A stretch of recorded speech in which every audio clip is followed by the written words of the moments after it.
You know, millions suffer from chronic dry eyes, and we're not just talking about needing some Visine. We're talking about itchy, painful conditions that cause light sensitivity and blurred vision, but there's now a treatment that may be able to help. Renee Chanel-Fatah has more.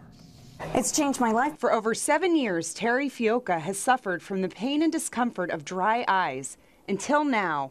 How you doing today? You ready to have a dry eye treatment? Dr. Mina Massaro-Giordano is using intense pulse light therapy, or IPL, in certain patients to treat this common eye problem. And a specific type of patient where the oils clog up in the eyelid. And that's the reason that they get dry, because they don't have enough oil to coat the surface of their eyeball, and the tears evaporate off too quickly. Only people with fairer skin can get IPL, as the light gets absorbed by pigment and could burn or cause spots in people with darker skin. With IPL, the light's applied across the midface and lower eyelids, erasing abnormal blood vessels that are causing inflammation of the oil glands in the eyelids. How are you doing? Okay. And in the process, it heats up the eyelids. The heat is melting these oils that have congealed inside the eyelids.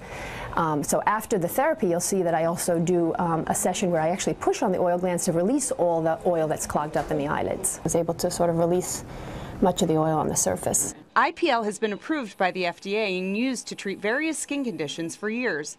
But Dr. Massaro-Giordano says she's been seeing great success with this relatively new off-label use. Between 70 and 80% of patients have had some degree of improvement. It's one of the best things that's happened to me as far as my dry eye treatments. Dr. Massaro-Giordano says it takes about 3 sessions 1 month apart, and it's not a cure-all. These patients are not as dependent on their daily lid hygiene, such as warm compresses, using artificial teardrops. Their quality of life for sure is improved. And the cost? Upwards of several $100s out of pocket per treatment. Here. It's definitely been worth it. And Terry says her life is finally returning to normal. Ran out the door into the car and I went, oh my God, I didn't put eye drops in before I left to go to a function at my children's school because I didn't need them. I didn't feel like I needed them. That hasn't happened to me in years.